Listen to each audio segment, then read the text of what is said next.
Welcome, everybody. So nice to have you with us this afternoon. And I'm so pleased that you made the choice to spend some time with Deborah Holton, who was going to be in conversation with me about my memoir, Walking on Pins and Needles, which has been published. It's out about 2 months now. So I know some of you read it, some of you haven't, and we're very happy to talk about it this afternoon. Also with me is Allison McDonough. You will see Allison, and then you won't, because she is going to be working with the Zoom technical knob, so to speak.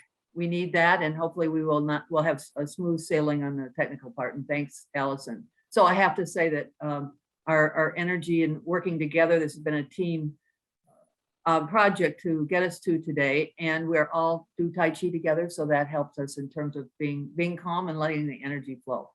So those who know me would know that I said if I ever had the opportunity to actually write a book and tell my story, my dream would be to do some Tai Chi. I want to do some movement. So we're going to do just a little bit of movement today. And so we are on Zoom. I don't know your situation. You might be in a tight space at a desk or not be able to move. If you want to sit, that's fine. If you want to stand, then stand up now. We're not going to do a lot of movement around the room, but we're just going to move our energy a little bit. It'll help us so that we can concentrate better. So I myself am going to get up. I can direct you a little bit in the movements we're going to do. And I decided that I am going to start as I do my Tai Chi classes, so that we are aware that we're standing or sitting in a room, paying attention to our bodies, paying attention to our breath. So if you're standing, I want you to have your feet hip width apart, parallel if you can. Even if you're sitting, you can get your feet so they're parallel, not have your legs crossed so the blood flows better. And we're just going to start to breathe. Our knees are soft. They're in alignment with our ankles. And just for a couple seconds, lock your knees. I want you to feel what that feels like. Now make them soft. It's going to bring your weight over the center of your feet, bring you into better alignment. Now take your thumbs and put them over your belly button, make an inverted triangle. Where the index fingers meet is where our center of gravity is, and we want to breathe from here. So let's take a couple breaths in as we take a breath in and exhale, and one more inhale and exhale. And now you can gently lower your arms and your hands.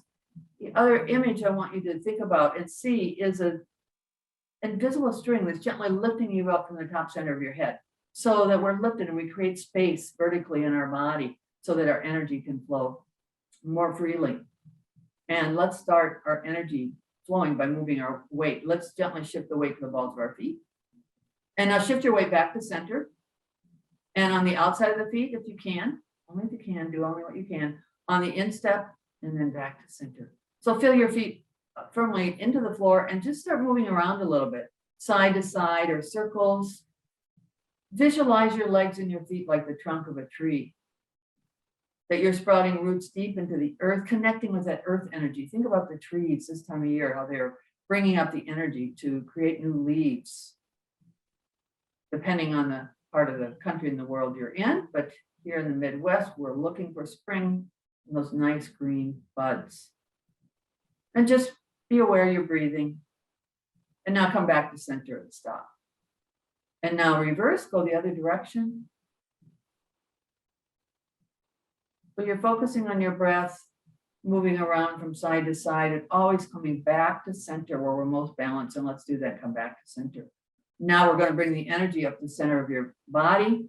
Take a breath in, bring your arms straight up in front. If you can't, bring your palms in towards your chest and then out towards me.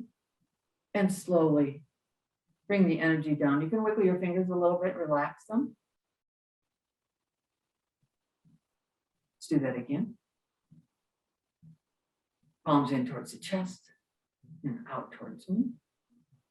And slowly, energy comes down the center, arms will follow. We're going to do it one more time. And again, palms into the chest and then out. Now let's bring our palms up towards the ceiling. Just lift a tiny bit if you can. I want you to hold, keep your arms still, and just lift up in the rib cage. Make yourself a little bit taller. Take a breath in and then exhale. And let's do that one more time. Up, palms in towards the chest, out in front. We're going to go up, hold, keep your arms still. Inhale, lift up in the rib cage, and then exhale. You can feel your energy starting to move throughout your body. And let's do it out to the side, palms down to the floor as we inhale. Exhale, this time, shoulders down, elbows down. Inhale, slightly look up, palms up. Exhale, bring your arms towards each other, about shoulder width. And inhale, palms towards me, and exhale. We're circulating the chi. We call it chi, the life force energy throughout our body. And inhale, and exhale. Inhale. Exhale, inhale, and exhale.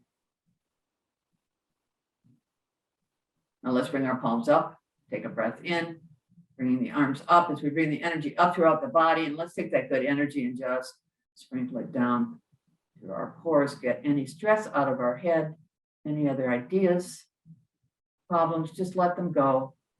You can deal with them later. We'll just focus on now in this moment we're in. And thumbs over the belly button, index fingers triangle, dantian, and release. Okay, so I think we're ready to start our conversation and have some thoughts of good alignment, help us listen in better. So again, thank you for coming, and those who have just joined us, welcome everybody. So I want to, and I'm very happy to introduce Dr. Deborah Holton, affectionately known as Debbie. When I was going to do a webinar, Dr. Holton was one of the first people, was the first person really that came to my mind, is involved in Tai Chi, and her engagement, her energy is just wonderful, as well as quite an established and wonderful background. Dr. Holton's a Professor Emerita at DePaul University with advanced degrees in American Theater Studies, English, and creative writing, as well as a professional coach. Dr. Holton's a Black Earth Institute Distinguished Fellow Emeritus and a National Endowment for the Humanities Institute Fellow on the Black Aesthetic. While her scholarly work explores various topics such as African American culture and literature, her creative endeavors resonate with African and women-centered folklore, myth, and culture. Also, if that wasn't enough, she has been a Tai Chi student of mine since 2008. And as I said, her energy, her engagement is just wonderful. So I know you will enjoy her leading this session today. And welcome, Deborah. It's all yours. Thank you so much, Arlene. The airwaves are just pulsing with good chi. And I want to thank you for leading us in. You know, sometimes we get butterflies in our stomachs, and this was just such a wonderful way to bring us to attention, bring us to the moment, and start our conversation. So thank you for that wonderful introduction. Before we begin, everybody, let me just do a little housekeeping. First of all, let me share with you that I'll be referring to my notes. So if you see me glancing down from time to time, that's it. Just wanted to let you know to be aware of that. And we may do a little meandering. We may go back and forth a little bit like a river, you know, just kind of taking a curve here and there as the conversation flows. You know, energy doesn't necessarily flow in a straight line. We just kind of go with the curves of nature. So that's where we are today. I know the questions are going to come up. Everybody will be thinking about, if you've read it, you probably already have some questions. And as we talk, some others might come up. So let me just share with you now that there is a section in your Zoom webinar that is called Q&A. And if you have questions, that's a great place to put them, so that when we get to that portion of our conversation, your questions will be there. And our wonderful Zoom mistress of the mysteries of Zoom, Allison McDonough, will be there to curate them and share them at the end. So this is how we're going to flow. We'll have a conversation, Arlene will read from her text, can't wait for that. And then we will have your questions and answers and close with energy, calming, soothing, moving us into the rest of the day. And also the invitation to think more about this book, think about how you might want to share it, how you might want to use it in the days ahead. So without further ado, let me ask you, Arlene, tell us a little bit about this wonderful book, Walking on Pins and Needles, a memoir of chronic resilience in the face of multiple sclerosis. Tell us about the book. Well, it's a story of my journey, and basically it is being a young career professional, moving up career ladder, having a lot of success at that, and having some physical symptoms that became more and more troubling. But I pushed them down, was mind over matter, and kept going until one day my body stopped me. And my body stopped me and was on my couch for 2 years after being a very successful career. So after that, not knowing what to do, my business skills, my leadership, none of it made any difference. None of it helped at all. And it was through a series of events that went through a zigzag trajectory and got involved with Chinese medicine and then Tai Chi, which both very much were healing for me, and it changed my life. In fact, into a place that I did not know was possible. I could not have imagined where I could have ended up where I am today. I'm sure as I read your book, I was unfamiliar with multiple sclerosis or MS. Can you tell us a little bit what is it? Okay, sure. MS is a neurological, I think disorders, but you'll hear disease, but a disorder or condition where the nervous system attacks itself, basically. It attacks the protective coating on nerve endings, which is called the myelin sheath. And when that happens, the communication between the nerve endings and physical movement gets disrupted, and they are not always connected, or you can't have your body do what you want your body to do, but it is the nerve endings that are being affected. I know personally, I can only speak from my own story, but many times it felt like it was muscular, that your muscles wouldn't work, but it is the nerve endings that are telling your muscles in your body what to do, and your mind. It can affect people's minds also. When I think about it and how your use of Tai Chi to find a way to recommunicate or find a way to knit your nerve endings back together in such a way that allowed you to have some control, for lack of a better word, of your mind-body connection. I'm thinking of how the power of Tai Chi. I know for myself, I didn't know much about Tai Chi early on. I thought it was a martial art. Can you say something about that? About the Tai Chi? Yeah. Oh, sure. Yes, and it is confusing to some people. Some people see it as a martial art or experience it that way, and then others think of Tai Chi as, oh, it's this beautiful movement that people are doing in a park, and it looks so relaxing. So basically, Tai Chi it was developed centuries ago as a martial art in China, and it is based on the universal principles of harmony in all things. So the goal, if there is a goal of what we're after in Tai Chi, is to have balance. It's the yin yang that we hear about in different ways. Energy moving in different ways, the opposites. It's like the opposites of active, passive, light, dark. It is really two sides of the same coin. And so we're trying to get all of that in balance. And the movements, it's both physical and mental movements that are predetermined movements of shifting balance and moving your energy that creates relaxation, gets rid of the stress, balance. Tai Chi is known for balance. There's been a lot of studies on it. It certainly helped me. But it can be for overall health purposes, or it can be very helpful for some specific chronic conditions.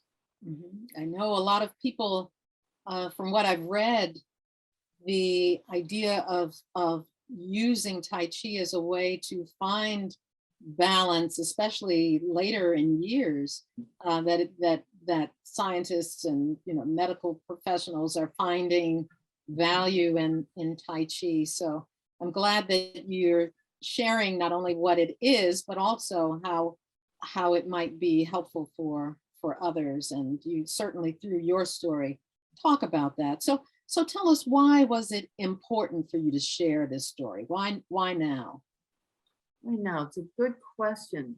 I had thought about writing and I had taken notes, and I took a lot of notes when I was seeing Nancy, the acupuncturist that I saw that led me to Tai Chi, who led me to Tai Chi, I should say, because I didn't know the language. I didn't know the language. I knew my body and I thought that I was taking care of my body, but I was more in my head, I realized later, rather than getting a real connection. And so it's been in my mind for quite a while, but it was my Tai Chi students. It was over the years, my Tai Chi students said, Arlene, you need to write your story. It's going to be inspirational and really help other people, whether they have what you have or not. And the reason is because there's something about your story and you're telling it and you're living it that made me not just think about doing something for my health, but actually taking a step to do it, taking a Tai Chi class, or I changed my diet. And so I have learned, and I do have it in my book, that I have learned, and for all of us, if you think about it, it really is true for whatever the situation we're in. The distance between thinking about doing something for ourselves and actually doing it can be a very long, a long trajectory. And I have Tai Chi. I have one person right now interested in Tai Chi, and she's been saying for a year, I get an email and I'm going to come. Now I'm going to come. And whatever reasons, I don't judge. Whatever the reasons are, they're fine. But we each have our reasons. And so when we can take that step, and my students said, you influenced me to do that. So I thought, okay. And that's what started me to write it. Seriously. Yeah, thank you for that. I'm reminded of 2008 and how the pain in my knees said, if I can just get to Tai Chi, Yeah. I'll be so happy, just to have a way to help my body find that space. If there was just some comfort to ease the discomfort, it was worth it. It's been a journey in thinking about it. And I know as a student, I'm not alone there, that there is a space that you create in those classes, but also that the form of Tai Chi, that Tai Chi allows us to create, that is very helpful and positive in terms of managing body. I want to just kind of reflect back. You mentioned in your introduction that I was a professor at DePaul, Emeritus professor now from DePaul. And in my classes, one of the things that we did often, many of us who were leading adults from point A to point B, is that we used a text called Transitions, Making Sense of Life's Changes, Strategies for Coping with the Difficult, Painful, and Confusing Times of Your Life. And many students came at various points in their life to this next step. And I thought about Bridget's work when I read your work. And if I were teaching a course today, I would use your memoir as the textbook example of what Bridget talks about. Let me share with you a quote from the early portion of his book. Here's the quote. Few people stop to reflect on the radiating waves of change in their lives. When they do, they may find that apparently minor events have had major impacts. And as I reread your memoir, I appreciated even more its universal appeal. You reflect on your personal life challenges that really show us how one can transform oneself through courage, resilience, and grace. Can you say a little something about that? What does that quote do for you, if anything? Yes, This idea of apparently minor events having major impacts. I really was struck by that part of the quote that you read, because it does resonate with me. I imagine it resonates with most people in our audience in different ways, the participants here, because just think about it in our daily life. Something will happen and we might say, it could be positive or negative. And we say, we brush it off, or we say, you know, that wasn't significant, or there will be something that will nudge us maybe to make a change or do something maybe a little bit differently. We just say, oh no, not now, you know, not now. And then over time, that little something, well, say a nudge, or rather than a punch or getting hit over the head with something, turns out to be the thing that will be a catalyst for a big change. So it says to me, we need to pay attention. We need to be awareness. It has to do with, I'm going to translate it back to Tai Chi, about if we can do something, a practice Tai Chi, or it could be meditation, it could be a walk, to bring ourselves to the present moment and empty out the thoughts that we have, we're going to be more attuned to what is happening around us.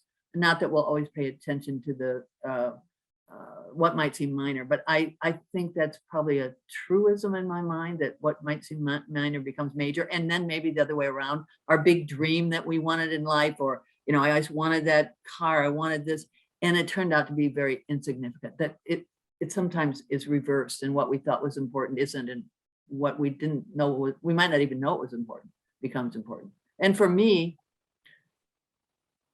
what became the most important in my life, I knew nothing about. I could not have predicted it. I couldn't have made it happen. You know, Tai Chi and working with the Chinese medicine, and the people I met, some who nourished and guided and said, you know, maybe this, maybe that, and others who were a roadblock and said, no, there's nothing more I can do for you. You know, that's it. Well, this leads me to my next question. And I mean, we're thinking about the title of your book, it's so Walking on Pins and Needles. You know, if we just focused on the act of walking. Early on, you discovered that walking would be a challenge. This would be kind of it is both an active action that we all, and some of us may even take it for granted. I mean, you know, I'm going to walk to the store, Right. or I'm going to walk down the street, walk from, you know, one room to another. And then for others of us, it becomes a real metaphor.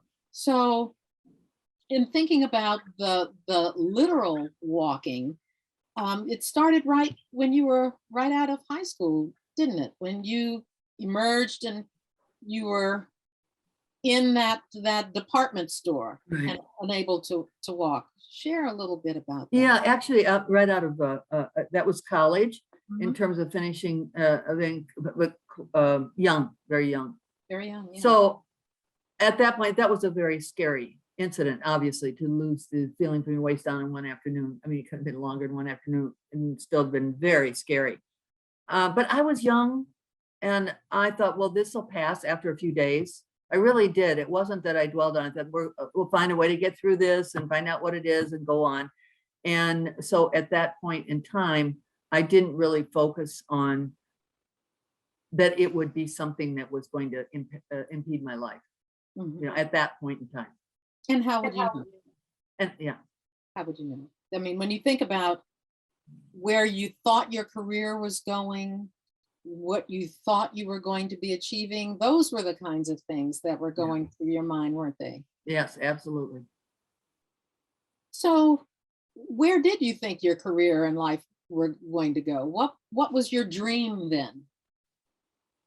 So my dream was, I was achievement oriented, and I hope to, as others might say, make a difference in the world in some way. And my choice was to go into an organization, and I knew from my high school and some successes I had in college to get some major rules, organization change from the inside, that there's a big momentum to preserve the status quo, and that it's hard to make change in an organization. But I'd had some success, and I thought, well, and I cared about people, and I thought, well, maybe I can move into a business and organization and make a difference for people's lives, not only the organization, but make it a human, as well as if it were a profit organization. That was an important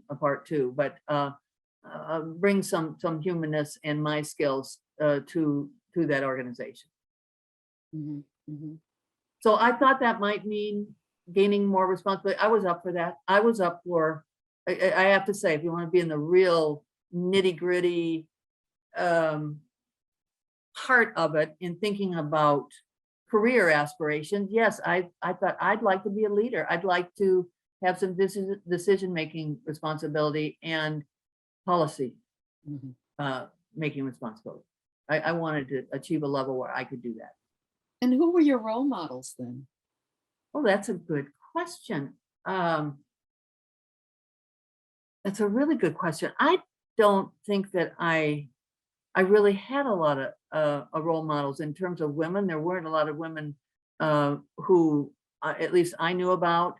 And it's funny, when I was back in talk about role models or what I thought, at one point I thought back in junior high and high school that I wanted to be a film critic, and then I wanted to be a women's professional basketball player, was good at basketball. It didn't exist. It didn't exist. And I thought, well, maybe I'm going to live to the point where it will exist. So I think I had the tendency to want to break barriers a little bit. But, Mm. and think about, interestingly enough, nobody is immediately coming to mind that who was because I think about a woman role model at that point in time. When we get off our talk here, I'll probably think of somebody, but I'm not having somebody that's, coming to mind. It wasn't, oh, I want to be like so-and-so, or, I aspire to be like that. You were trailblazing. A little bit, maybe. Yeah, you were trailblazing. You were trailblazing, and you talk a little bit about that in your work when you were at United. But I don't want to skip ahead too much. I want to talk kind of thinking about walking as a metaphor now. You bring up the tortoise and the hare, and I'm sure we can remember the little parable about how the tortoise always wins the race, the hare jumps ahead. But you also make the connection between the hare representing the mind and the tortoise kind of representing the body. And so this being in the moment, moving slowly. And I'm thinking about Tai Chi now, that one of the things that you teach us very consciously is how to walk, and we do so slowly. We're kind of cultivating our tortoise aspects. Share a little bit with our audience about the tortoise and the hare, and what that represents for you. It's big. It is big in different ways, because I think I saw myself as the hare moving through it, talking about career aspirations and what I was doing. And not that fast was better, but having goals, achieving, and moving quickly. I was able to take chaotic situations and a lot going on and handle a number of things going on at one time, until I couldn't. And then my perspective even changed. And when walking was difficult, and I had to really focus on my mind telling my leg what it was supposed to do, and using my hand to bring up my knee. And so it's not only humbling, but it did occur to me, it's okay. And the image of the tortoise, I love turtles. I've never had one but I love the image. I've always liked the turtles. And so I thought, I grew to think, I want to be more like the tortoise, because steadily is always continuing moving forward and is taking its time. And I think, I don't know for sure, but I think pretty much being in the moment rather than racing ahead to the finish line. Mhm. Appreciating that step. Appreciating that step. Yeah. Yes, that walking slowly allows you to feel your foot firmly on the ground and moving forward.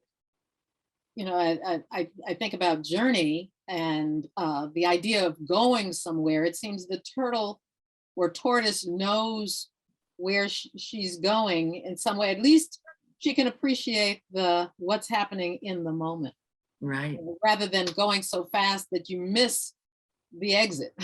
You miss the exit. Yeah. You know what? It's easy to miss the exit. Yeah.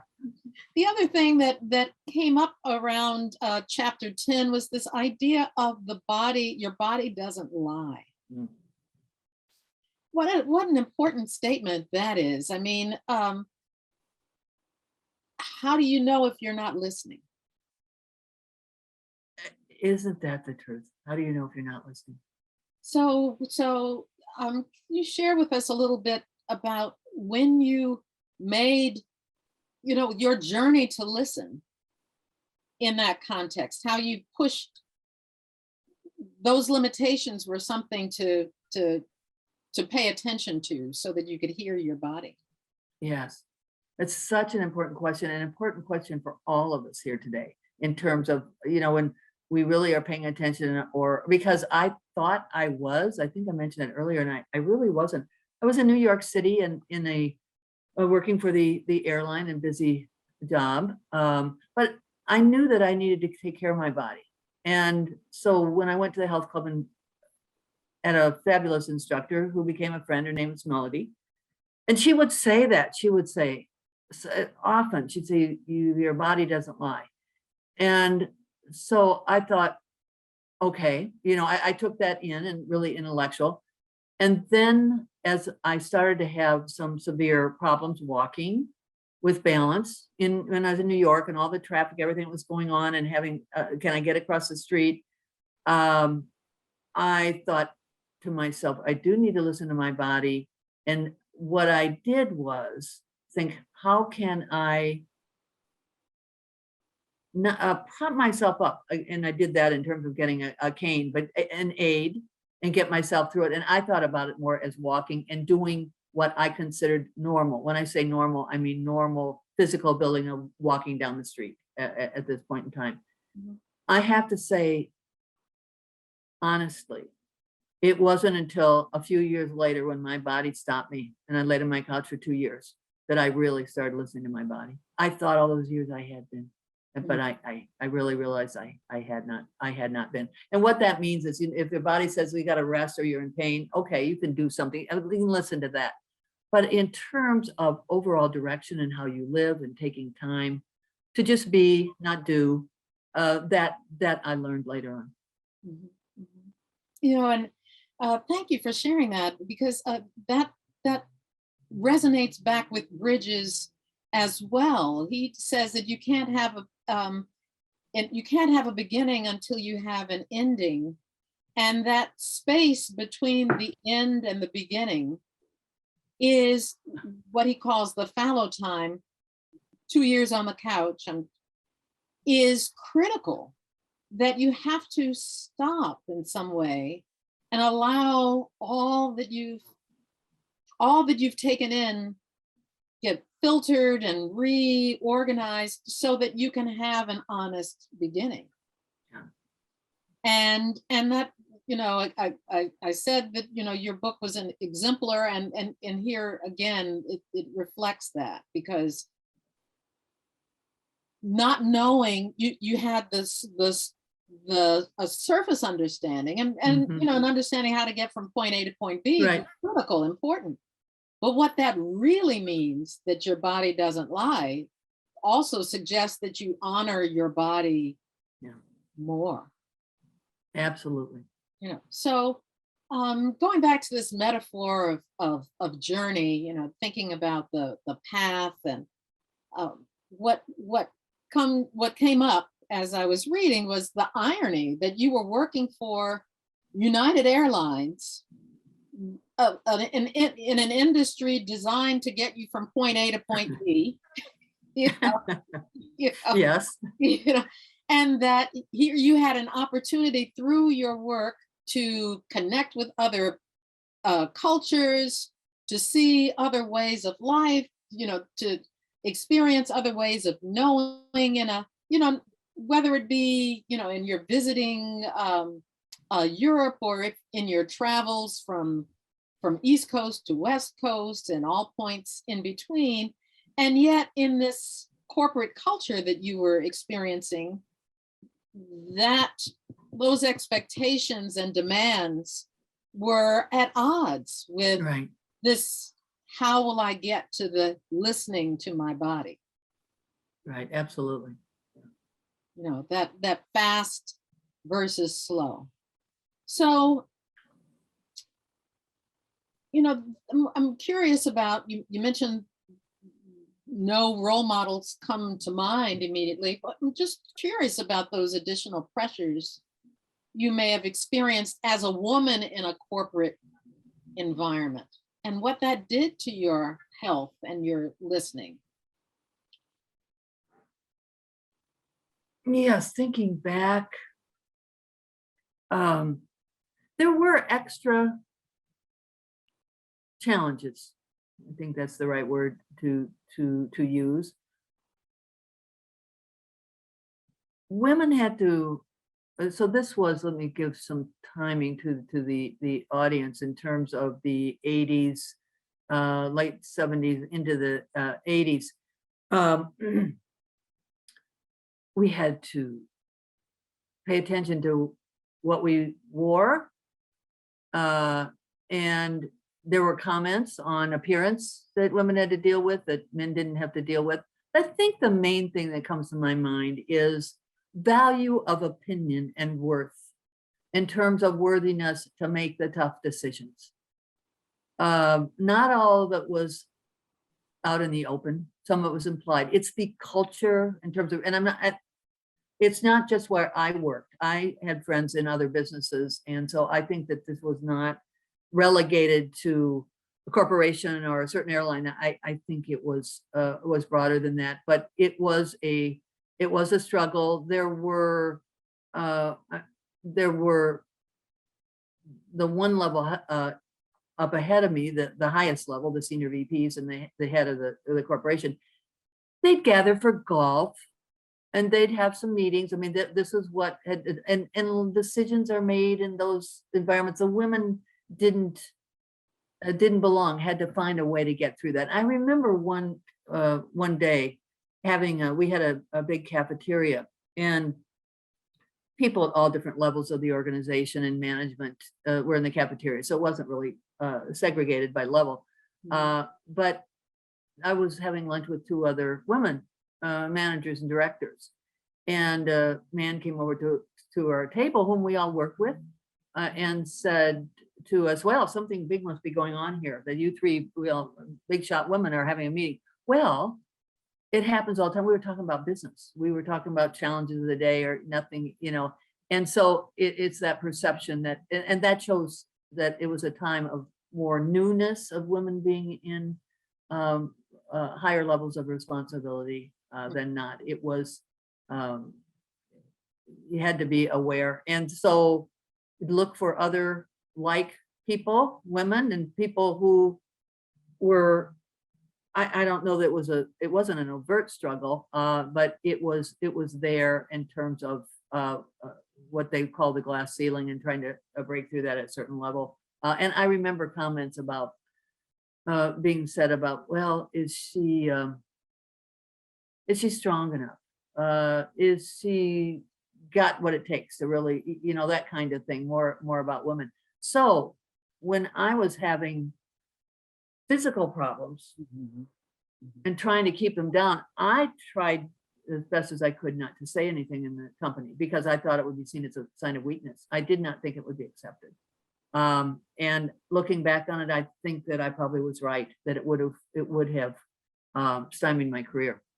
But as well as not only your career, but also the benefits that you well deserved toward the end of your career there. Right. It would Yeah. have had some Right. Absolutely. Absolutely. significant impact on that. And so that puts us in touch with those tensions. How do you navigate between the meeting those expectations in a way that does not impact your physical, spiritual, and emotional health and well-being? It just kind of puts that body at odds. So how do you, the paying attention to your body, that listening comes into question, doesn't it? Yes, it does come into question. And I think that it was what I did was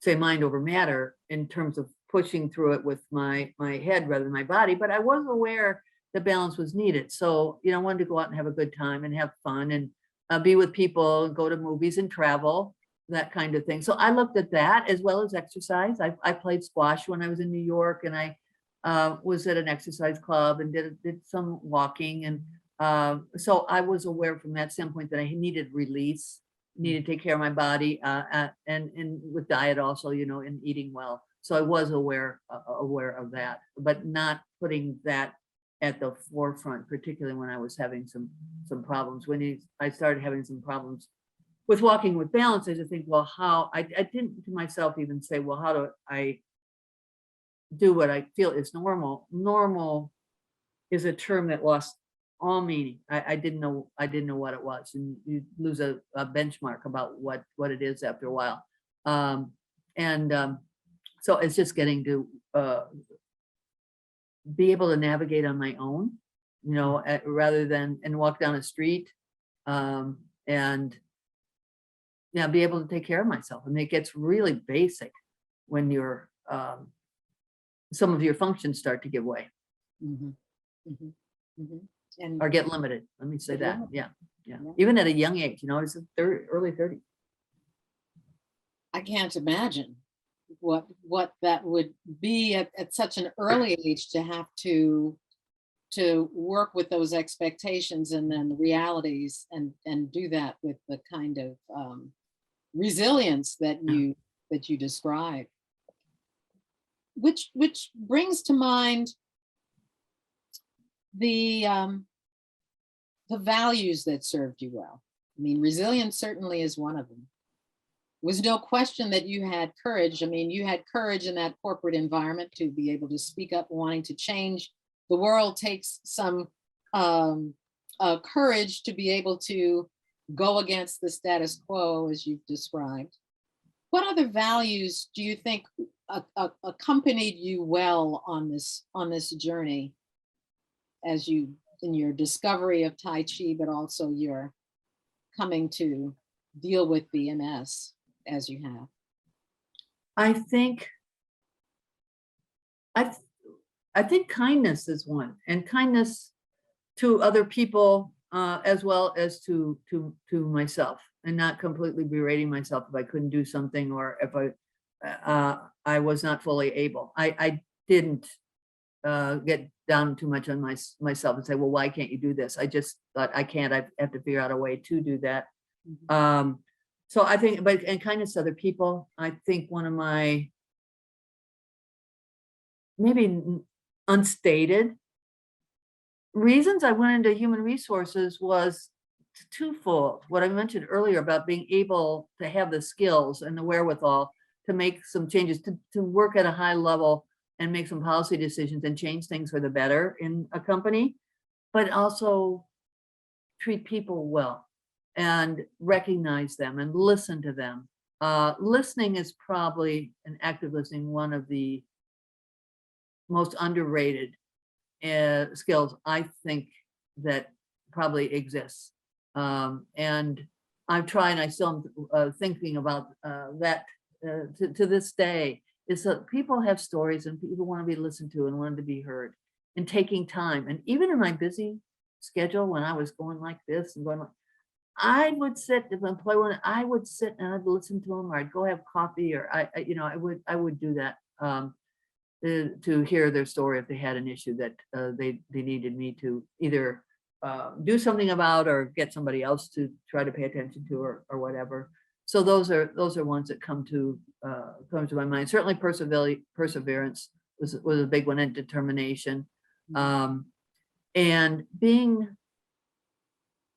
I don't know if I want to say being humble. I think about mom and dad instill a lot of good values in terms of working hard, and yet it's the thinking about others and not saying it's not for me. I mean, it's not that I wasn't after making a lot of money, or I wasn't after a lot of power. That started to come with it. So handling that well when you get into decision-making levels that have some clout, you do have some power. So I thought to myself, well, that's good. I'm a good person to have some of that, because I think I'm going to use it effectively and well.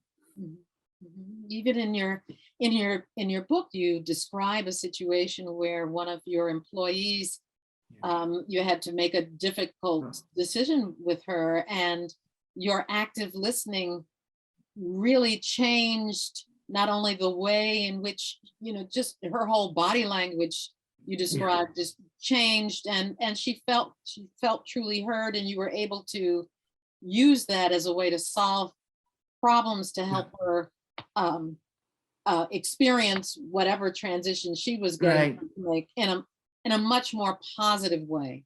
So you were acting with change, with that value in place, that active listening, though really wanting to help, not being so wanting to help others in a genuine way, and use your power for the good. For the good. Yes, that comes through loud and clear. I'm thankful that you've described it. And you touched a little bit about your relationships, your relationship with family. You said a little bit about friends, but say a little bit more about how that also was part of the essentials that accompanied you on this journey. The relationship. Yes, the relationships are important in terms of people to talk to, and I mean really talk to, and people who will listen, friends, asking an opinion. My mother was very important when I got to the point that I was more open with what I was going through. It wasn't anything to do with her, it was all to do with me, that I kept that to myself. And getting some guidance, dealing with difficult people. And it's interesting. I think we all know that you can go to family for some things. Friends are important for other things. I've valued my friends. I've had good friends for many years, and I value that very highly, because there's nothing better than being able to talk openly and not be judged, get somebody to listen and to help. And that comes in different ways. As I mentioned later in my book, that our teachers, and I think friends are, but our teachers and our guides and people who are important to us, they come in a lot of different packages. And some are unexpected, and some are really positive, and some not. Some of the teachers are like the doctor who said, "There's nothing more I can do for you." And it was like, oh my, I felt like I was punched in the stomach. And then it sent me on a trajectory that healed. It was very healing to me. So anyway, I value my friends, and I just am so happy. Friends that I had in college and along the way are friends of mine to this day. So some of them might be here today, and I thank everybody. I thank you, because it's just invaluable to have that. There's a knowing, there's a we're on this road together, even though our experiences are really different. It's just really invaluable. It's like a support that is there, and a knowing that you can call on somebody and not, and I don't want to say not be judged, but to get some help, even if you want just somebody to listen. And then there's the fun part. I like to have fun too. There's times in mine I've had to look for more fun. I can be, serious, and I think, okay, when I started to get me more balance and be still, well, then I had more time for some fun and enjoyment, and that's nice. That's really been nice. There's also trust in there too. Trust. Oh yeah, absolutely. Thank you. Trust is huge. Yeah. Yeah. People that know you and that you can trust with those harder kinds of realities makes a difference in that support for you, for us. I'm thinking about the tortoise, and when I think about the tortoise, I'm reminded of this shell that the tortoise always has her home on her back. Always had their home. So there's a point in your book where you talk about you have to take your body with you. Mhm. And that kind of image of that shell, you have to take it with you. Share a little bit with us about that. As what does that mean? What a powerful statement. There was a time when, in terms of titling books, it's quite an interesting process. There are times of brainstorming and having a title. At one time, I was so on that phrase. It so changed my life. You have to take your body with you. I wanted to call my book that. It was too long. It didn't really work, but I was really getting wedded to that because it was so powerful to me. Well, on the part of my journey where I was doing this body work with Nancy, and the acupuncture was too strong, so she worked with her hands and used her thumbs and her knuckles and elbows on the pressure points to really work with me and help me along the way. And I started to get better. I started Tai Chi and I was starting to get better. And so then as I got better, my mind began to say, well, I want to be useful and what can I do? And I was seeing her every other week. And so we'd have some conversations, not about what to do, but just about sort of the process. And I said, today one day I'm really frustrated because I'm not reliable. And reliability is one of those values that I like. So I said, I'm better, but I can't plan something like to be in an office. I don't know if I'll have to lie down after 2 hours. It's unpredictable. I still wasn't at a point where I knew how long I could be up before I had to lie down for a while.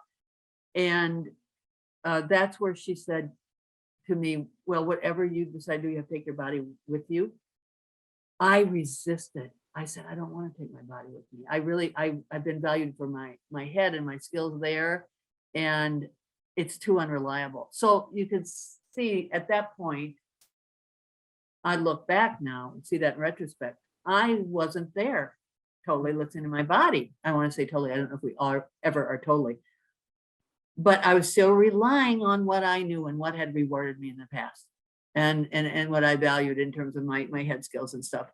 And she was very nice and very kind, but relentless. Just it's like, okay, she did not take it back and say, oh, well, let's talk about something else. You have to take your body with you. You have to take your body with you. Well, I think about something that you mentioned in chapter 57. I'm going to skip back to 41, for those of us who've read the book, but I have to mention this, Arlene. You have a moment when you are in China and you have this wonderful opportunity to learn about Tai Chi and be with people where it began and experience the culture that has informed it, and looking at history and so forth. And you describe so well and with some humor what that experience was like, and also reverence, certainly reverence. But there was one thing that I just had to stop and laugh at. And you describe being on a bus and how some people were not happy that they were dragging their bags. And you mentioned that you had packed one bag that could fit on top of in a compartment. Overhead, sure. Yeah. And I thought, and you were traveling for 1 month, and how does she do that? Just the idea of packing one bag, overhead compartment, 1 month. I thought, well, she's she's gifted. So I'm curious, if that's the metaphor for letting go, what would you let Yeah. go of? Oh. What became at this point when you were in, from Nancy, you have to take your body with you. What did you let go of then? Okay, Debbie, I thought you were going to ask me about some packing tips. Well, that is another conversation.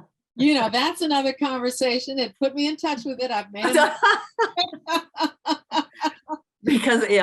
Packing tips, but metaphorically, packing tips. Yeah, no, but no. How do you let go? How do you know what to let go of? Yes, and that's an excellent example of starting to let go. Letting go is a process. I think, as most of us know, that the thought of letting go and actually doing it,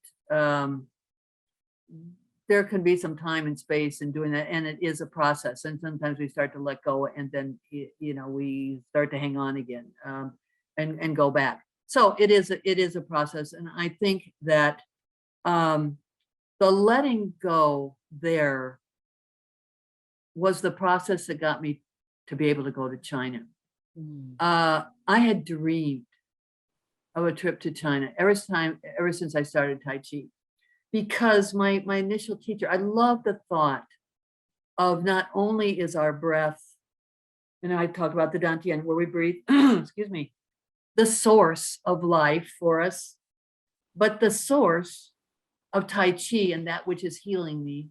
I wanted to be there where that had happened and experience that. There was just a tie-in but I physically wasn't ready. I mean, there were years, and when I started going to seminars, I'd go to 2-day seminar, and I'd go for a couple hours, and then I'd have to lie down. So it was a few years when I was able to be up and start going to Tai Chi seminars and others that I could be up for a day and maybe 2. So that was starting to let go of the expectations, because one of the things that happens and happened to me and it would to people in different ways is, even when I started to feel better and I could be up, there still is a fear. Well, what if I can't? That fear, I mean, that's part of my story of letting go of what if I can't to I can. That is probably the biggest part, and that's a step-by-step process to really believe I can.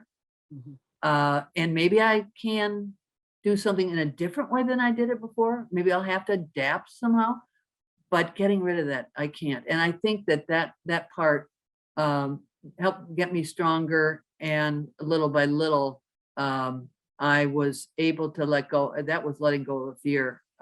Because when the China trip came up, I had looked at different trips, and they were fast paced. There were 10 or 14 days, and you just go here and here. China's a huge country. And then one day, as I describe in my book, the opportunity came up from one of my favorite teachers in Southern California, a Tai Chi trip. But I talked to her a number of times. Do you think I can? Do you think, can I do this?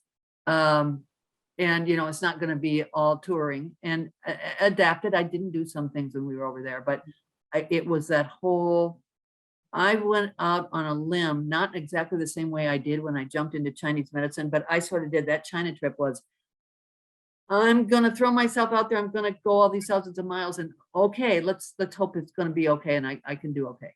Yeah. You trusted the unknown. I trusted the unknown. Yes, that's what it is. That's key in terms of fear, is to jump in unknown, even with that fear. Yeah. Wow. It's like taking baby steps. Yeah. To this old way, wasn't it? You're right. Yes. I'm reminded of my college days. I don't know if this was a term that you all used on your campus, but on mine, we had a group of students who we called the perpetual students, and we would see them in the student union, and they were there, and people would have graduated and they were still there. Yeah, yes, I know some. Yeah. The perpetual students. Well, now, having gone through so much academic life and so forth, I realized that it has another meaning, doesn't this idea of being a perpetual student also involves a certain humility Yes. and an attentiveness, a curiosity about the wonders of what we can learn next. And I think your book really shows us that too. So if you could talk to us about, because as students of Tai Chi, this idea of, well, when am I going to get the move Yeah. right? When am I, this question is always there. Tell us a little bit about what it means to move from novice to teacher and still be a novice as a teacher. That's such a good novice to teacher, but always a novice is a good way to say it. Well, I was at a point where I had been doing Tai Chi a few years. I was not thinking about teaching. And then Nancy, who I had been seeing for a number of years, was going to open a holistic healthcare center. She said, I want to have some class. I want to have Tai Chi. And I thought that was exciting. And I asked her about it. And then I said, I'm going to talk to my teacher, see if my teacher can do that. She said, no, I want your energy here. I said, I don't know if I'm ready. And she said, I want your energy here. And it worked out. And my energy was there. And I started to do it. So I still felt a novice, just in terms of my training. I am classically trained, and students study for many years under a teacher, a master, a grandmaster, and then that master, says you are ready. And that didn't happen to me. And here I have this opportunity. So what do I do with it? And so I knew that I was not, look at me, because I knew, as I mentioned before and earlier in our conversation, where I was. And part of this, I'll have to say humbly, that it served me well because of my starting with a class of seniors. And I had sort of wooden legs, and I was not very fluid. I had to learn to walk and have the ankle do what the ankle is supposed to do. My moves have not always looked like the smoothness, so to say, like I see the teachers and say, I want to aspire to be like that. We can aspire to be like that, but just aspire. We don't have to be like that and do everything the teacher. It served me well, and I saw that early on, that becoming a teacher, I could take my own experiences, because people going to class were like me. They had issues. They had stress. They had anxiety. They had arthritis. They had fibromyalgia. They had lupus. And so they had MS. And so they're dealing with all these kinds of things. And I thought, okay, I can identify with this. So I could, in Tai Chi we do call it go with the flow, but be a teacher. I had, in my corporate work, done training, used to being in front of groups and training. So I had some of that, which I thought would translate very well. And with the beginning Tai Chi class I had with seniors, when my teacher was gone, she would have me lead the class. So I got some experience there. So I felt pretty confident about doing that, but I thought I'll just take it, I'll take it slowly. And then I will be teacher, but I'll always say, being a novice. And that's something I say to this day, because two things I know, and all my now going on 23 years of teaching. When people come into the classroom, not everybody, so it's hard to generalize, but they want to generally try to do what the teacher's doing, and don't necessarily listen to their body. So given my experience, and I will tell people, I spent my first year and a half in sitting down doing Tai Chi. I visualized where I couldn't do it. Couldn't do it like physically, but I could do it and visualize. And when I was able to stand and walk some, started to do that, then I was able to do that. So I reinforce that all the time in terms of being the beginner, and have that mindset that there's always more to learn. The other thing is, one of my first Tai Chi teachers said, these are the moves. The moves, I say, you know what, this Tai Chi, we're on the same boat. We don't know the moves. We don't, it's not something we normally do in a day. So we're all in this boat together. But in our culture, we want to know right away. We want to say, I want to get that, or do you have a video you can give me, or I want to practice that, or and so I say, I'm not, you're going to do it for a while, I'm going to say, give you a video, because you need to just be in class and listen and try to do the moves. And it's okay if you don't get them. I said, it's, taken me a while, and I'm still learning. And so that's something I see. I don't know if that's part of human nature, but I do see that in my students, that in terms of struggling with that, in terms I want to know it, or how can I learn those moves faster. I want to do it faster. And I think my experience in terms of letting go and not being able to do it, and then just slowly coming back, the tortoise, Debbie, the tortoise image, and it really continues to help me. And then I was very moved by, in China, when we were in Chen Village, where the modern day China, modern day Tai Chi, which is in the 1600s, that's modern day for Tai Chi, started. And the village still has, there's a big center for Tai Chi, there's a school for Tai Chi where we did some studying, and a huge museum of Tai Chi. And when you walk to Museum of Tai Chi, there are three, they call them gates, and they're big stone pillars with a stone top on them. And the person who developed Tai Chi, again, back in the 1600s, Chen Man Teng, said to his students, and he was the most gifted, talented Tai Chi teacher in that part of the world, and probably in the whole world, because China was where it was all happening at that point in terms of Tai Chi. And he said, these three gates, he called them gates, as you get more proficient and more, more knowledgeable, you move through the gates. He said, I'm still outside the first gate. I tell that in class, and I live that myself, because boy, is that good to remember. There's always more to learn. And it's so refreshing to say, I don't care if I do this 100 times. I'm just going to keep doing it, and I'll feel something a little bit different when I do it this time. And so that's really a key to Tai Chi, but it is a learning process. It's a learning and an unlearning process. You have a title in your chapter 59 is entitled The Beginner's Mind. And it's like cultivating the beginner's mind. You're letting go of that ego that I want to know so much. I want it now. I want it fast, and appreciate the small steps that being a beginner kind of puts us in touch with. The unsure, being unsure, or being aware that someone might know more than you, and trusting that that's okay. Yeah, you talk about it brilliantly in your text. And this leads me to think about you as a writer, applying the beginner's mind. Maybe you didn't, but I think about every blank page is a beginning, and Yes.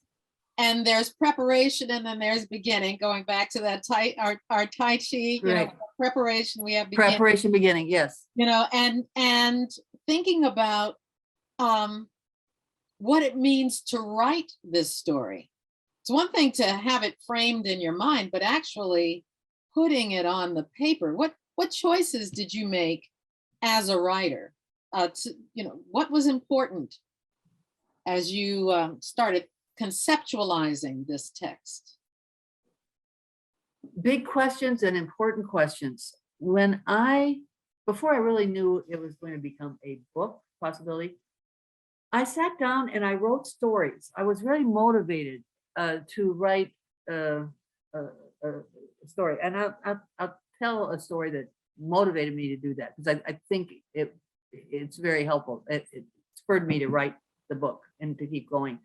I was with some friends, college friends, in Arizona, and we went to a museum, an art museum, and there were two huge, gigantic pictures on the paintings. They were, I think, oil paintings on the wall. And fortunately, we had a guide. We might have missed this. One was very evident. It was buffalo. It was buffalo coming. If you're looking at the painting, they're coming towards you. So obviously much bigger in the front, and then you can see the herd coming and just, coming right at you. And the one right beside it was basically white. It's just like it was maybe like in a snow globe, a snow globe that had lots of snow. It wasn't just like a white frame, but it had specks, but it was all white. So, if you're looking at that, it wouldn't necessarily make any sense. But the person who was the guide there told us that the artist wanted to convey that there's never nothing that's happening there. I have to think about it because he put it in the negative. There's never nothing that's happening there. Something's always happening. Something's, even if you can't see it. So it was behind the scenes and the buffalo were riding to us, but there was a snow or there was something blocking it and you can't see it. So don't assume that nothing's happening. So change is always happening. There are things happening in our lives. I mean, that has stayed with me. And so I started to write, and I was writing sort of like life lessons in my stories. And I sat down to write and came up with a sort of a manuscript. And that was before I took writing classes. And then I decided to take writing classes. And after my Tai Chi students were urging me over time to write, then I thought, well, I did get interested in the craft, and I took courses and writing courses, and I went to people lecturing on their writing and the craft of writing and even publishing. And it was very interesting to me. I thought, well, I wonder if I can do that. So I thought, yes, I think I will do that. I'm going to try to do that. So, you never know. You think, is this going to happen? I spent over 10 years. So this is a long time in coming. And I thought, I hope it will be. But you never know. It's a crowded field out there. And so, Well, you made some decisions in your writing that stand out for me. And one of the things that I think contributes to its immediacy, its power, its drama is the fact that you chose to write in first person in a short, concise kind of way. Is that Yes. true? It is true. I decided that I wanted short chapters because I like to read short chapters. So it wasn't too intellectual. But I thought also that with that, I could keep the pace moving. And I started maybe I can tell you my process that will help explain this in terms of first person, because I've learned after I started writing first person, it's not easy to keep that up. It's not an easy thing to do. So what I did when I went to write, and let's go to struggles, walking on the streets in New York, or when I was going through CAT scans, losing 85% of hearing in one of my ear. What happened to me, I went back there and I experienced it. So when I wrote it down, it was like I was experiencing it firsthand. And as I mentioned, when working with Nancy, I kept a lot of notes. So when I write about that in the book, in terms of first person happening, it happened. I wrote it down right away after that was happening to try to understand what our conversation, what the words were about, about taking your body with you and we'll work together. And I didn't quite understand. So I wrote it down. So I think that was part that I went back and experienced it. There was good and bad to that. I'll just say personally. The good was I was right there. I could remember it. I could pull it up. I was amazed. I really was surprised at how many things I could just go there and be there. The occasional negative for me was it was really painful. Really painful. And I had to stop and I said, I can't write about this right now. And that I write in the book, for those who haven't read it, about when I first started acupuncture. I did just a little bit of needles. It was amazing. It was nirvana. My body opened up. And then that evening, I was in the worst pain I have ever had. I thought, can I bear this? So there were some chapters like that I thought, okay, Arlene, what I tell myself is, okay, just pull back. You need to observe. Don't go experience it. Be the observer. And I was able, but I'd have to get away from my writing. But that's on my inside, a scoop on it.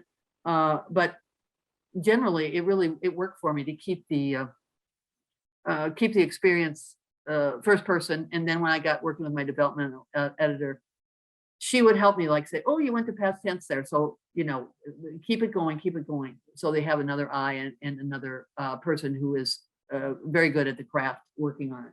Mhm. So I do think the pace, I've gotten feedback that pace is quite fast. It is, and it serves you well, you know, just to come back to this idea of the challenge of being in the moment. You didn't skirt from it. You didn't shrink from it. Yeah. You know, we feel that tension, the heightened sense of discomfort. You didn't find ways to gloss over it or shrink back from it, and I think that contributes to the power of the writing and how you tell this story. You know, the first person works, but also the courage that you infuse in your writing comes through very clearly. So thank you for that. Thank you very much for that. Can we hear a little bit? Shall we? I think we've come to a point where it'd be great to hear you share some of your work with us. Oh, I'd love to. I'd love to. Okay. Yes, if you haven't seen it, try to get it up on the screen. It didn't work so easy to find. So I thought, a couple things here. I thought when we talked about a little bit, Debbie, the rise in the corporation and being at a really good peak, and then, you know, I've had a lot of ups and downs. What I realized in writing the book, and I didn't realize until after I did, is there is a parallel in terms of the industry. I'll say the airline industry. It was regulated and then it went deregulation. And when it deregulation, that means competing for routes. And so it got faster and it got more chaotic. And then there's the issue of oil. And so all these come together. And in my career, the deregulation had happened. It started getting chaotic. And then there was a buying spree. I can go into routes that we can go into routes that we haven't been able to go into before, and buy airplanes, routes, all this, and then expand. And then oil, Gulf oil, the Gulf War crisis, and losing $1 billion a year. So it was expand, contract, this kind of thing. My career sort of followed that. It sort of followed the trajectory of, it's really interesting that only from looking back at it, is that there was that ebb and flow of expand and contract. And that tended to follow that path that I didn't see until retrospect. You know, you do, and writing does that you get different insights that even though you've lived through it, that, you know, you don't see, and you know, you're a writer. So anyway, just a little bit here to start out, I called it Bold Moves. And I had been, I think I'll start with promotion actually. Working before I went on vacation to Thailand, and was working to get the title of director. I had been manager and I was doing all the work of a director, but was having trouble with the title. And this is part of the corporate stuff. So, and this was part of my background that I mentioned earlier in our conversation, Debbie, in terms of asking about what I wanted to do and saying that I knew from high school and college that some things I could do because of my skills. So we're talking about the title change. The title change, going from director to from manager to director. The title change that I thought might be a slam dunk isn't. I received pushback from my boss who says the cap and the number of directors has topped out. He doesn't want to fight for it up the ladder. That seems like an artificial barrier. More likely, it's been usual practice in human resources to promote. It's not been usual practice in human resources to promote women to this level. I continue to advocate and push. This concerted effort reminds me of running for student council president in my senior year of high school. 3 of my girlfriends asked if they could nominate me. No girl had ever run, or maybe even thought about running. Knowing it would be a lot of work and maybe a rough fight, I wanted to think it through to make sure I wanted to throw my whole self into this effort. I said yes.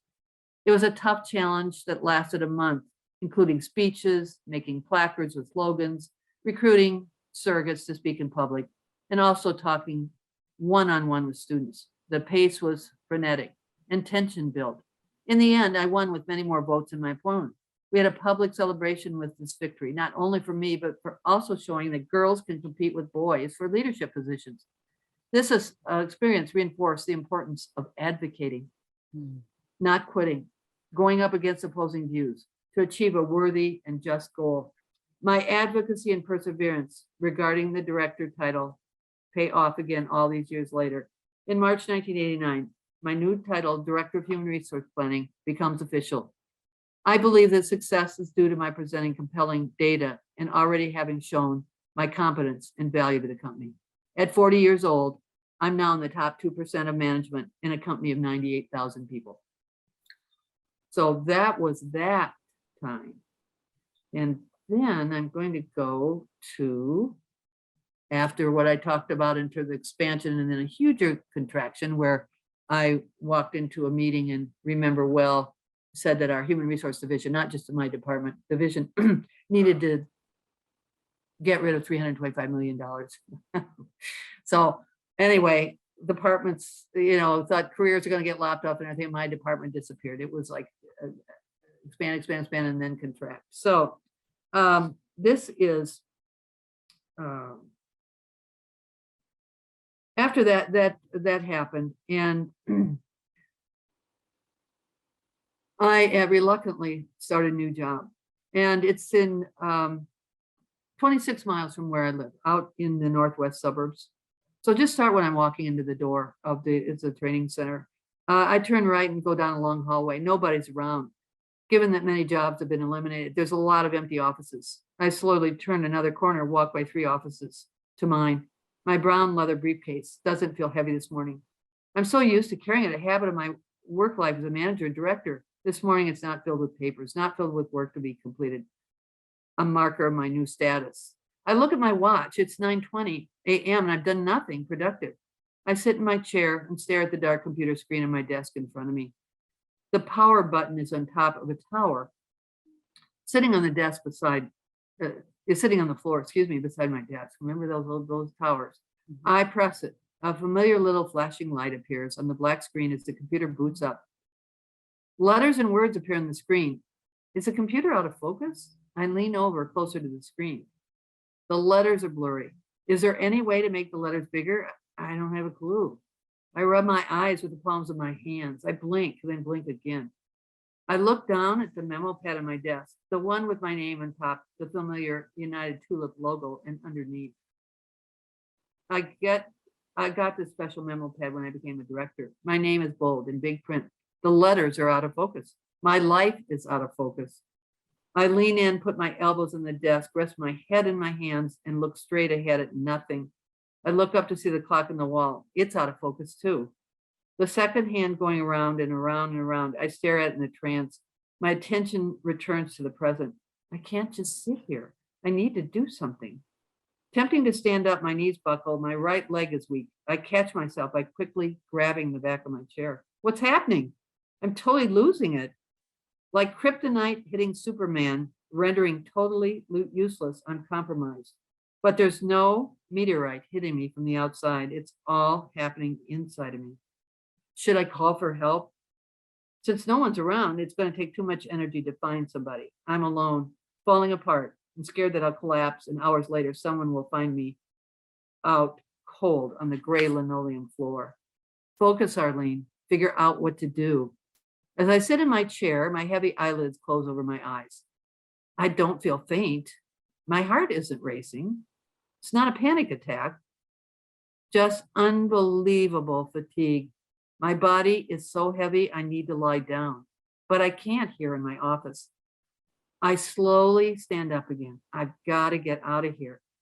Placing my hand on the wall steadies my balance. My legs hold me. That's a good thing.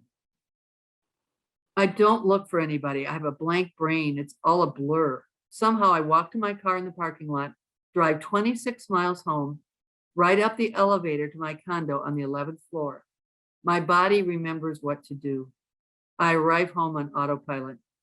As I open my front door, my mauve couch calls to me, and my legs take me straight to that welcoming oasis. Collapsing on the couch, I stare at the ceiling. The wall clock says it's 12:40 p.m. My eyes slam shut.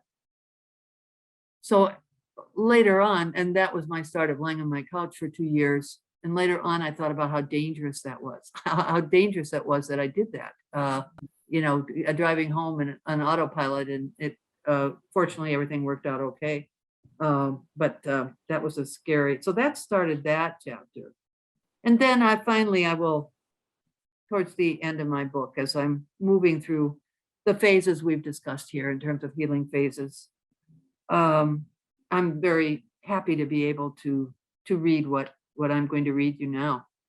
16 years ago, I jumped off a cliff into the unknown. After initially resisting, I finally let go.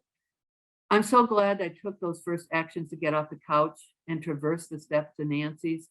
I arrived at and opened up my own stone gates of sorts. My beginner's mind has led to the most profound changes, not focusing on goals and outcomes. I shifted from living in the corporate hustle to learning how to manage and conserve my energy. I addressed my fears instead of keeping them secret. I conquered a 2-inch cement curb despite the difficulty, bringing my body with me, listening to the wisdom it offers. Taking one step at a time, moving forward into the unknown, starting with that call to Nancy, one step led to another, then another. I learned that thinking about taking a step with all my fears and doubts in tow, because of the possibilities that something positive was out there, not yet imagined. It was worth it. So, different phases, yes. Lovely, lovely, lovely, Arlene, lovely. Let's want to just say that your reading, your conversation, all of this, I hope that our listeners will get the book and really take in these life lessons that you shared so generously with us. If we're at a point where we can take some questions and answers, and Arlene, our goddess of Zoom is, I'm sorry, Allison, our goddess of Zoom is standing by to hi Allison, hi Allison, to field your questions. I'll come back when we as we move toward our close, but let's hear from you, audience. Questions for Arlene. I have 3 questions so far.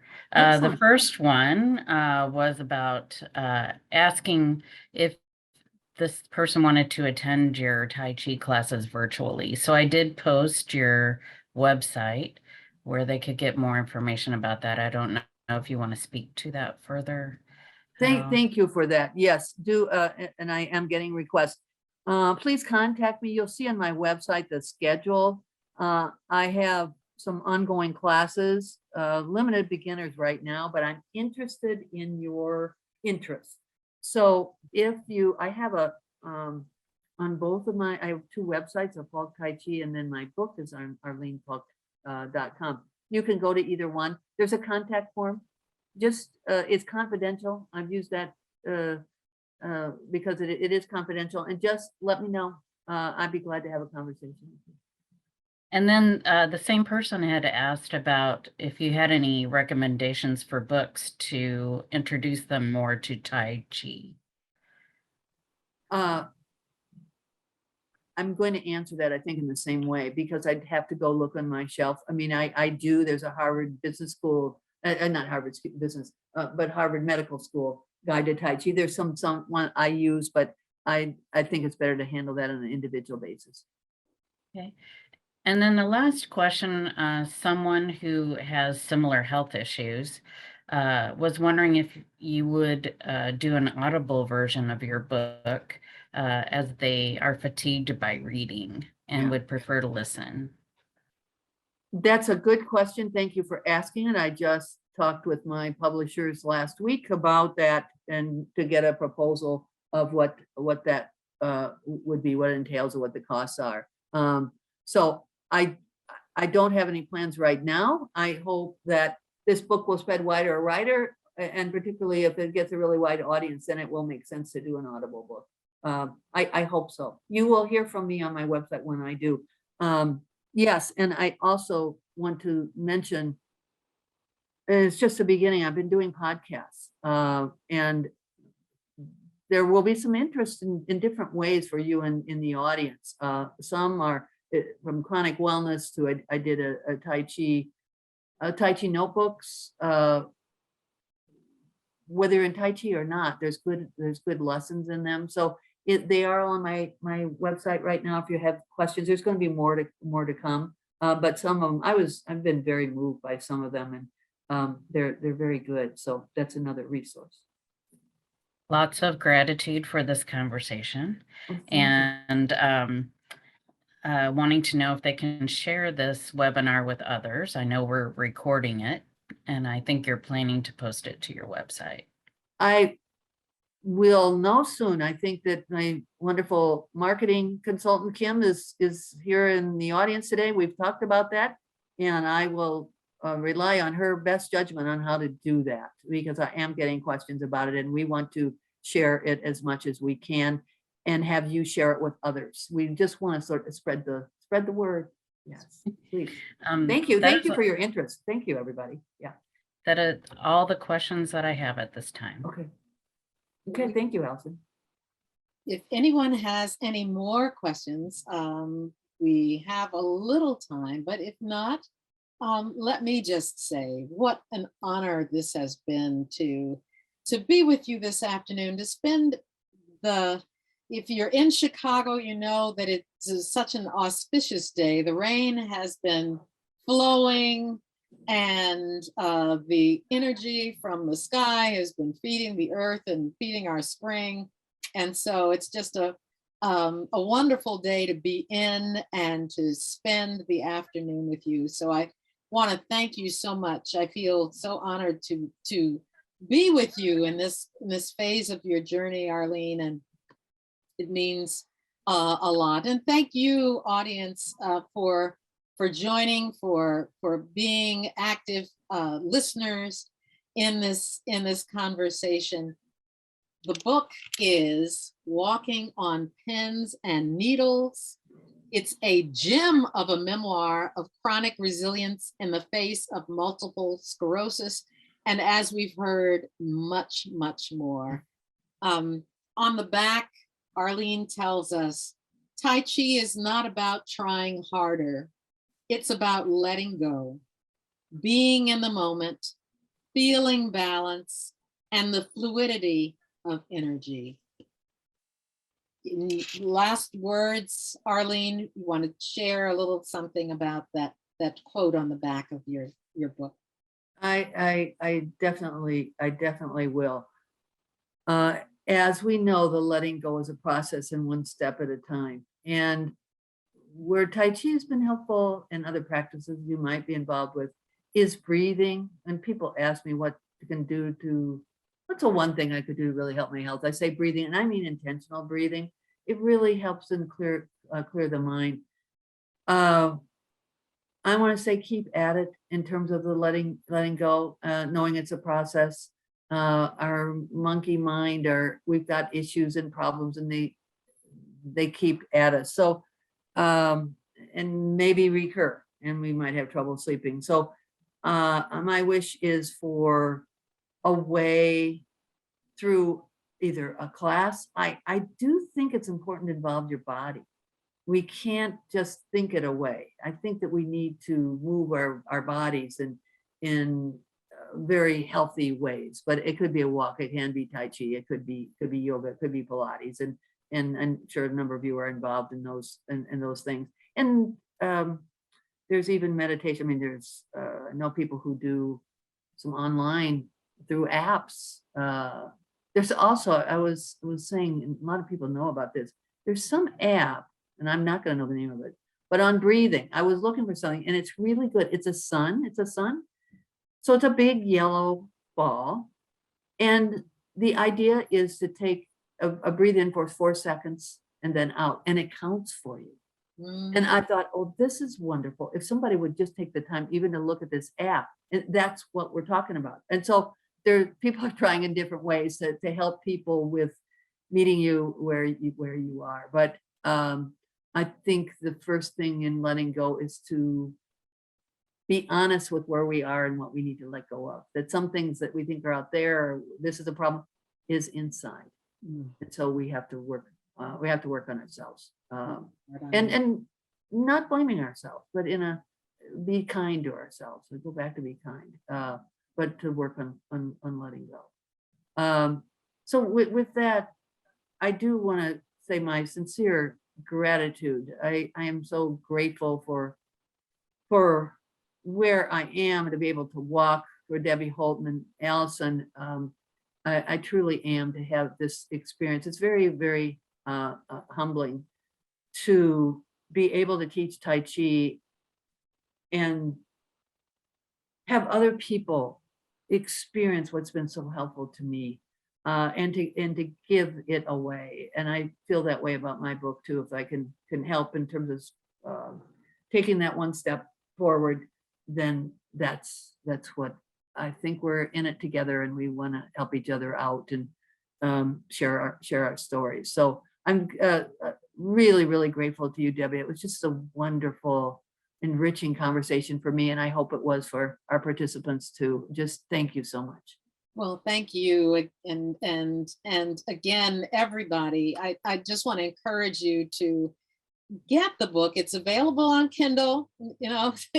You can get a Kindle version, and just share it with friends and family, because it's not only inspiring, there are just so many moments of it's written with a loving heart, and that comes through in every sentence, every chapter. As you move through this journey, we really feel it and are there with you. And with the invitation to do some Tai Chi, perhaps this is a good time for us to have some Tai Chi from you, Arlene, and move our collective energy around and about. Okay, I think you're right. One thing I forgot to mention, that I had briefly looked at the list. I don't know if I've seen the complete list of all of you who have signed up, but I did notice there are a number of people I do not know. And I thank you for your interest in joining me. And for you, I do know. I'm really happy you're here. So everybody, but please contact me. Introduce yourself. Tell me who you are, and about the webinar and what attracted you. And I'd like to have a conversation. So, and I just wanted to put that in so that we can have more than a name, and have some kind of connection. So again, you can stay seated. Please do what is best for you. We've been sitting for a while.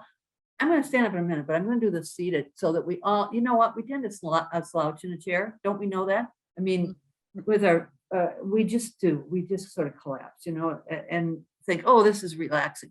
So one of the things that we want to pay attention to is that even when we're in a chair, and if we're doing some now, we're paying attention to our body and moving our energy. So if I have people sitting in a chair, this is what we do.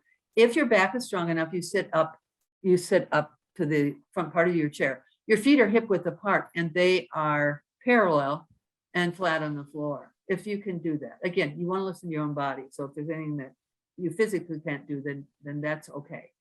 Okay, so what we want to do, since we're sitting, is we want to think about, remember the belly button, and the belly button's still there, and our inverted triangle, breathing from there. And we're going to move up, and let's bring up our shoulders and press them back, and then exhale and press them down. Inhale. We've been sitting for a while, and we can take tension in our shoulders. And so inhale, we're going to press them back and down. Okay, so our shoulders are down. So we want to, I mentioned before, we're going to think about an invisible string that's lifting us up. So it's not just our head lifting up, it is our rib cage, so that we create some space vertically in our body. And what I'm going to do, I'm going to stand up. Now you can continue seated or stand up, but just so you can see me better. Okay.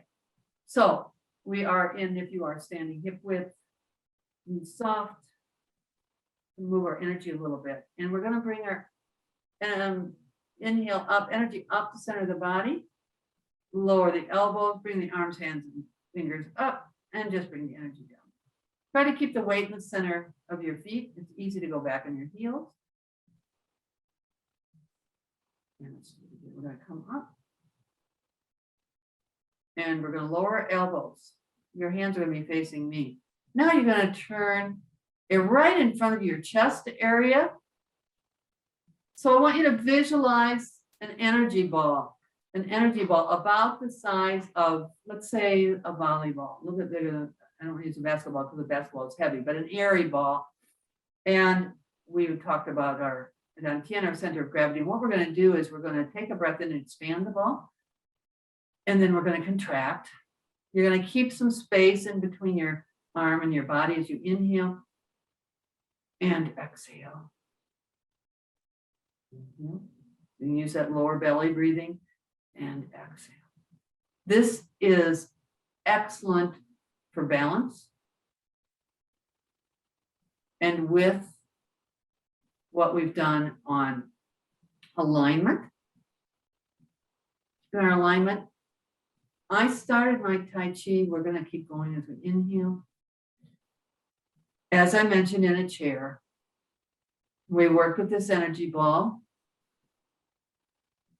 In the first year and a half of my doing Tai Chi, I worked with this energy ball twice a day on my own, and it really helped in my healing. I know that this and the Tai Chi walking, very helpful. Inhale. 2 strong energy points called Lagong points in the middle of our palm. I call it energetic taffy work. Inhale and exhale. Inhale. Okay, now we're going to come back. Palms stay facing each other. Here's what I want you to do, if you can. I want you to start making circles like you're turning a wheel and have your hands still facing each other. Go towards you and then away. And you're going to continue to breathe. Inhale and exhale. Inhale. And come back to center and stop. And now reverse it. Even moving your hands, since we are in good alignment here, you can start to feel the energy moving throughout your body, not just between your hands, but in other parts of your body. And now what we're going to do is we're going to extend our arms out towards me. You're going to keep a slight bend in your elbow. You're going to take your pinky finger and thumb, just gently touch. We're going to visualize 2 single strands of silk, and we're going to bring those 2 strands of silk in towards our body, towards our lung and heart area. Bring good chi, our life force energy, into our heart and lung area, and exhale. Use our ring finger and thumb. Tai Chi is like silk being spun out of a cocoon. It's continuous. It's flowing. There are no corners. There are no edges. It flows and circular. It goes in oval. And that is us. And exhale. And inhale. And exhale. And now slowly bring your arms down to your side. I just want you to pay attention if you can feel your energy moving. Nice and gentle throughout your body. And so we'll end with this coming up. And again, palm in towards the chest. And let's go up. Let's take a breath in and exhale down. Now, when we come down to the bottom, I know you can't all see my arms, but we're going to cross our arms. And now we're going to do reverse. Palms are up. You're going to take a breath in and exhale. And think of we generate the good Tai Chi, fresh, calm energy. Just sprinkle it down. Let it seep into your pores.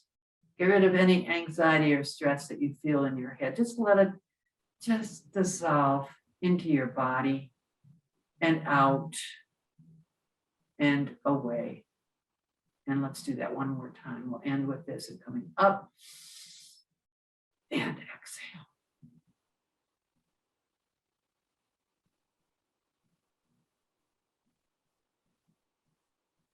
Bringing it all the way down and into the dantian. And then release. Feel that nice energy going. Thank you, everybody, for all your good energy today. Thank you for joining us.